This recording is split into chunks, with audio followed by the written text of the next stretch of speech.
오늘의 인문학 산책 주띵커와 함께합니다. 네이버 블로그 김종원 작가님과의 대화. 향수처럼 품고 다니고 싶은 내가 가장 사랑하는 커피. 아, 정말 사랑할 수밖에 없는 커피? 원액으로 구입해서 즐겼는데 가끔 흘린 커피를 닦은 휴지까지 소중해서 향수처럼 향기를 맡을 정도였다. 내가 가장 사랑하는 커피. 이런 근사한 글을 쓰고 싶다. 광고 아님. 카카오 스토리 김종원 작가님의 생각 공부. 카톡이나 문자 답장 일부러 늦게 하는 사람. 꼭 그런 사람이 있다. 특별히 일이 있거나 신중해서 그런 게 아니고 바로바로 답장을 하지 않는 사람이 있다. 문제는 그게 모두에게 적용되는 사항이 아니라는 사실에 있다. 스스로 생각할 때 중요한 사람에게는 바로바로 온갖 정성을 담아 답장을 하지만 그렇게 생각하지 않는 사람에게는 성 없는 답장을 매우 늦게 보내거나 아예 답장을 하지 않기도 한다. 특별히 생각할 시간이 필요한 답장이거나 상대에게 급한 일이 없음에도 반복해서 답장이 늦게 오고 있다면 그가 누구든 인생에서 지우는 게 자신을 위해 좋다. 인연은 나만 잘하면 되는 것도 아니고 그런 상대에게는 아무리 잘해줘도 그 가치를 모르기 때문에 시간 낭비일 뿐이기 때문이다. 손을 놔야 할 사람을 빠르게 놔야 그 손으로 소중한 다른 한 사람을 초대할 수 있다. 내가 좀 너무한 게 아닐까? 라는 의심은 버려라. 늘 자신의 판단을 믿고 신뢰해야 한다. 괴테의 조언처럼 인간은 자신을 신뢰하는 순간 어떻게 살아야 할지 깨닫게 된다. 살아갈 날들을 위한 괴테의 시 김종원. 대화를 나눈 후에 이런 생각이 들면 좋은 거다. 대화를 나눈 후에 돌아서서 내가 왜 그 말을 했을까? 라고 후회하고 있다면 오히려 좋은 거라고 볼 수 있다. 하지 않아도 될 말, 조금 참았으면 좋았을 말, 굳이 그렇게까지 안 해도 괜찮았던 말을 했던 자신을 후회하며 자책한다면 그건 당신이 매우 멋진 사람이라는 증거다.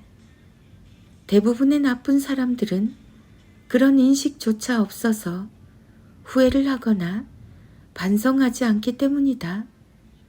대화를 나눈 후에 후회하고 반성하는 건 오히려 건강한 내면의 소유자라는 멋진 증거다. 못해서 그런 게 아니라 미안한 마음을 가진 단단한 내면의 소유자라서 그렇다. 세상에 실수하지 않는 사람은 없다. 하지만 실수를 인식하고 반성하는 사람은 소수다. 당신이 그렇다면 오히려 축하할 일이다. 앞으로 크게 성장할 일만 남았으니까. 어른의 품격을 채우는 백일필사노트 김종원. 마흔 이후 진짜 잘 사는 부부들의 9가지 공통점. 1. 사사건건 간섭하거나 통제하지 않는다. 2. 반반씩 계산하여 나누기보다는 한 팀이 되어 서로를 이해하고 도와준다. 3. 그릇이 넓다. 자존심을 내세우지 않고 당신 말이 맞아 라고 먼저 표현할 줄 안다. 4. 화가 나서 싸울 때 자잘한 일들에 혈압 올리거나 핏대를 높이지 않고 상대방은 그렇게 생각하는구나 하고 흘려보낼 줄 안다. 5. 나니까 이런 조언을 하지.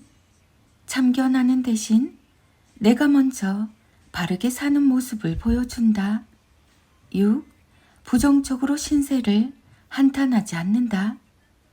늘 품격 있는 수준과 태도를 갖고 살아간다. 7. 좋은 글을 보면 메모하고 마음에 담고 배우자에게 들려주기 위해 노력한다. 8. 항상 긍정적인 것을 발견하고 생각한다. 9. 함께 사는 것 자체가 행운임을 잊지 않는다. 진짜 잘 사는 지혜로운 부부는 자신을 사랑할 줄 알고 상대방을 배려할 줄 압니다. 행복한 부부는 싸움을 하게 되어도 서로를 존중하며 화해하고 관계를 회복할 줄 아는 내면이 단단하고 품격 있는 어른입니다. 존중과 배려를 할 줄 아는 어른은 자연스럽게 타고나는 것이 아닙니다. 하지만 매일 우리가 읽고 쓰는 문장들로 단단하고 품격 있는 어른의 모습을 만들어 나갈 수 있습니다. 내가 읽고 쓴 문장이 쌓여 삶이 된다. 남을 바꾸려고 할 시간에 나를 10번도 넘게 바꿀 수 있다. 그것이 훨씬 더 가치 있는 일이다. 어른의 품격을 채우는 100일 필사노트 중에서 매일 한 장씩 삶을 일깨우는 단어와 문장을 꾸준히 기록하고 되뇌어 보세요. 매일 어른의 품격을 채우는 100일 필사노트를 읽고 필사하면서 지혜로운 삶의 태도를 키우신다면 가정의 행복을 채우는 어른으로 단단한 삶의 주인으로 성장할 수 있을 겁니다. 다정한 말로 사랑을 전해보자. 나를 미워해도 나는 그들을 응원하니 그 저주는 나를 스칠 뿐이다. 내가 읽고 쓴 문장이 쌓여 삶이 됩니다. 나이답게가 아니라 나답게 살아야 진짜가 됩니다. 인간관계부터 처세, 감정 태도까지 삶을 일깨우는 필사문장수록 김종원 작가님의 어른의 품격을 채우는 100일 필사노트. 청림출판 블로그 신규 팔로워 이벤트. 청림출판 블로그 팔로워 추가하고 청림출판 블로그 글에 댓글 3개 이상 공감 3회 이상 누르기. 3월 30일까지 진행되며 스타벅스 라떼 경품을 증정합니다. 김종원 작가님의 하루 10분 인문학 수업. 배우자와 아이에게 가장 많은 고통을 주는 반드시 고쳐야 할 최악의 행동. 그 최악의 행동은 바로 밖에서는 한없이 좋은 사람인데 정작 집에서는 소중한 가족들에게 밖에서 참고 쌓았던 분노와 고통을 말과 행동으로 다 쏟아내는 것입니다. 당하는 사람 입장에서 답답한 이유는 겉에서 보기에는 멀쩡한 가족인 것 같아서 아무도 그런 힘든 현실을 알아주지 않기 때문입니다.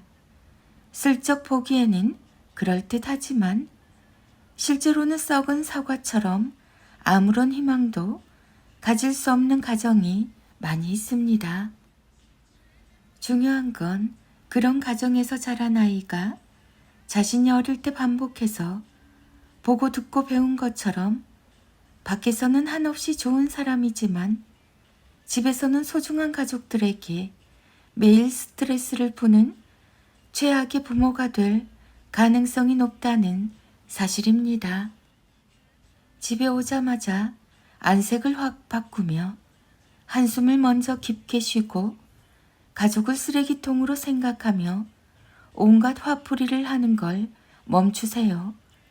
가장 가까운 사람은 결코 쉬운 사람이 아닙니다. 가장 아끼고 사랑해야 할 누구보다 귀한 존재죠. 밖에서는 아무런 반박이나 조금의 대응도 하지 못하면서 집에만 오면 왜 그렇게 세상에서 가장 힘이 센 사람이 되나요? 집에서 소중한 사람에게 더 따스한 말을 해야 합니다. 예민하고 까다로운 당신을 참아주고 견뎌내고 있는 소중한 배우자와 아이들에게 밖에 있는 사람들보다 더 따스한 언어와 행동으로 행복과 기쁨을 선물해야 합니다. 가장 사랑하는 부모가 상처로 남을 말과 행동을 하면 가장 힘이 약한 아이는 안타깝게도 어디로 피하지도 못한 상태로 그 고통을 그 여린 마음과 작은 몸으로 다 받아내야 합니다. 외롭게 다치고 또 다치는 나날을 반복하죠. 그 아이를 가장 자주 안아줘야 할 사람이 가장 자주 아프게 하는 사람이 되는 거죠. 모든 아이는 2번 태어납니다. 부모의 사랑으로 처음 세상에 태어나서 부모의 말로 다시 한번 태어나 밝게 잘 자란 사람으로 살아가게 되죠. 부모의 말이 아이에게는 살아갈 힘입니다. 배우자도 아이도 모두 마찬가지입니다.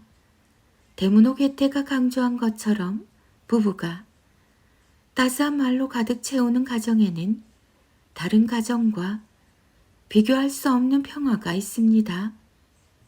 이제는 지울 수 없는 아픈 상처가 아닌 힘이 될 수 있는 말을 들려주세요. 살아갈 날들을 위한 괴테의 시, 김종원 작가. 아들과 엄마의 인문학 인력 낭송이 이어집니다. 하루 한 장 365 인문학이래요. 못된 말과 행동이 우리 몸에 상처를 내는 것은 아니지만 그것은 우리의 몸과 마음을 더럽힙니다.